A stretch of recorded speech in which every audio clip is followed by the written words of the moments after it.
ಈ ಒಂದು ಪ್ರತಿಭಟನೆಯಲ್ಲಿ ಪಾಲ್ಗೊಂಡಿರ್ತಕ್ಕಂಥ ನಮ್ಮ ಎಲ್ಲ ಲೋಕಸಭಾ ಸದಸ್ಯರೇ ಹಾಗೂ ವಿಧಾನಸಭಾ ಆತ್ಮೀಯ ಸ್ನೇಹಿತರೆ, ಮಾಧ್ಯಮದ ಮಿತ್ರರೇ, ಈ ಪ್ರತಿಭಟನೆ ಮಾಡುವಂತ ಅವಕಾಶವನ್ನ ಇವತ್ತು ಸಿದ್ದರಾಮಯ್ಯನವರು ಕೊಡಲೇಬಾರ್ದಿತ್ತು ಬಿಜೆಪಿಗೆ. ಅವ್ರಿಗೆ ಬೇರೆ ಆಪ್ಷನ್ನೇ ಇಲ್ಲ. ಈಗ ದೇರ್ ಇಸ್ ನೋ ಆಪ್ಷನ್. ಅವ್ರಿಗೆ ಆಲ್ಟರ್ನೇಟಿವ್ ಏನು ಇಲ್ಲ. ಈಗ ಹೈಕೋರ್ಟ್ ಆದೇಶ ಬಂದಿದೆ,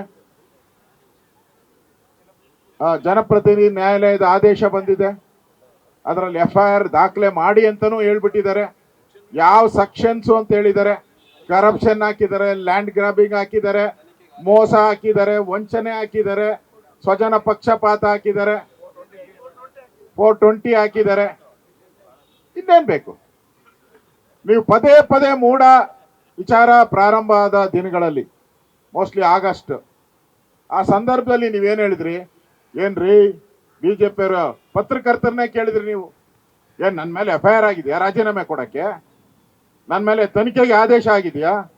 ನನ್ನ ಮೇಲೆ ಕೋರ್ಟ್ ಯಾವ್ದಾನ ನೋಟ್ ಮಾಡಿದಾರ ನನ್ನ ಮೇಲೆ ಅಂತ ಪ್ರಶ್ನೆ ಕೇಳ್ತಾ ಇದ್ರಿ.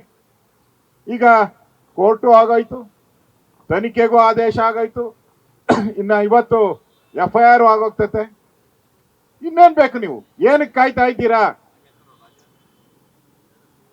ನಿಮ್ಗೆ ನೋಡಿ ನ್ಯಾಯ, ನಿಮ್ಗೆ ಯಾವ ರೀತಿ ನ್ಯಾಯ ತಗೊಂಡಿದ್ದೀರಾ ನೀವು? ಹಿಂದೆ ಯಡಿಯೂರಪ್ಪನವರು ಲೋಕಾಯುಕ್ತ ಕೇಸ್ ಬಂದಾಗ ನೀವು ಪತ್ರಿಕೆಯಲ್ಲಿ ಏನ್ ಸಂದರ್ಶನ ಕೊಟ್ರಿ? ಯಡಿಯೂರಪ್ಪನವರು ಮುಖ್ಯಮಂತ್ರಿ ಆಗಿದ್ದುಕೊಂಡು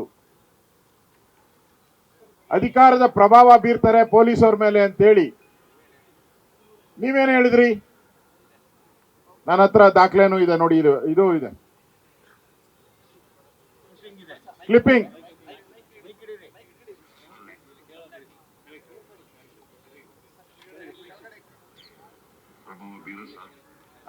ಇನ್ವೆಸ್ಟಿಗೇಷನ್ ಮೇಲೆ ಪ್ರಭಾವ ಬೀರುವ ಸಾಧ್ಯತೆ ಇದೆ,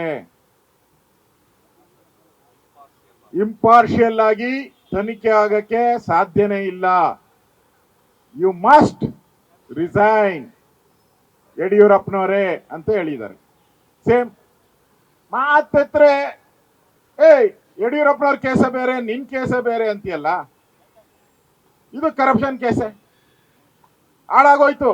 ಇಷ್ಟೆಲ್ಲ ಮಾತಾಡ್ತಿರಲ್ಲ, ನಾನು ಯಾಕೆ ರಾಜೀನಾಮೆ ಕೊಡಬೇಕು ಅಂತ, ನಾನು ತನಿಖಾ ವರದಿ ಬಂದಿದ್ಯಾ ಅಂತ ಶುರು ಮಾಡಿದ್ರು. ಇಷ್ಟ ದಿನ ಏನ್ ಹೇಳಿದ್ರು? ನನ್ನ ಮೇಲೆ FIR ಆಗಿದೆಯೇನ್ರಿ ಅಂತ ಕೇಳಿದ್ರಿ. ನನ್ನ ಮೇಲೆ ಯಾವ್ದಾನ ಕೋರ್ಟ್ ಆದೇಶ ಬಂದಿದೆಯೇನ್ರಿ ಕೇಳಿದ್ರಿ. ಈಗೆಲ್ಲ ಬಂದಿದೆ. ಈಶ್ವರಪ್ಪನವ್ರ ಕೇಸ್ ಆದಾಗ ನೀವು ವಿಧಾನಸಭೆಯಲ್ಲಿ ನೀವೇನ್ ಭಾಷಣ ಮಾಡಿದ್ರಿ? ಈಶ್ವರಪ್ಪನ ಮೇಲೆ ಏನು ಎನ್ಕ್ವೈರಿ ಆಗಿತ್ತಾ? ರಿಪೋರ್ಟ್ ಬಂದಿತ್ತಾ? ತನಿಖೆ ಆಗಿತ್ತಾ? ಏನು ಇಲ್ಲ. ಈಶ್ವರಪ್ಪನವ್ರ ರಾಜೀನಾಮೆ ಕೊಡೋವ್ರಿಗೆ ಏನ್ ಕುಸ್ತಿ ಮಾಡಿದ್ರಿ ವಿಧಾನಸಭೆಯಲ್ಲಿ? ಈಗ ಯಾಕೆ ಮಾಡ್ತಾ ಇಲ್ಲ ಕುಸ್ತಿ?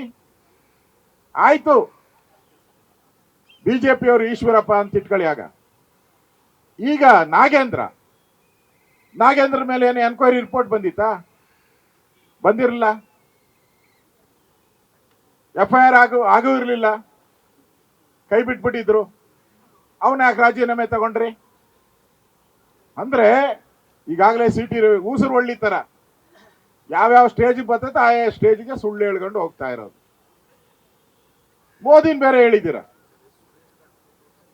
ಮೋದಿ ಬಗ್ಗೆ ದೊಡ್ಡದಾಗಿ ಕಾಮೆಂಟ್ಗಳನ್ನ ಮಾಡಿದಾರೆ, ಭ್ರಷ್ಟಾಚಾರ ಏನೇನು ಅಂತ. ಏನು ಮೋದಿ ಅವ್ರು ಹೇಳಿದಾರ ನಿನ್ಗೆ ಮೂಡ ಸೈಟ್ ತಗೊಳಕ್ಕೆ? ಯಾರನ್ನ ಮೋದಿ ಅವ್ರು ಹೇಳಿದ್ರ ಏನಪ್ಪಾ ನೀನ್ ಸೈಟ್ ತಗೋ ಅಂತ ಯಾರನ್ನ ಹೇಳಿದ್ರ? ಮೋದಿ ಅವರು ಹೇಳಿಲ್ಲ.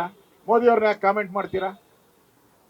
ಮೋದಿದೇನು ಇದರಲ್ಲಿ ಕರಪ್ಷನ್ ಆಗಿರೋದ್ ಬಗ್ಗೆ ಇವತ್ತು ದೇಶವ್ಯಾಪಿ ಒಂದು ಚರ್ಚೆ ನಡೀತಾ ಇದೆ.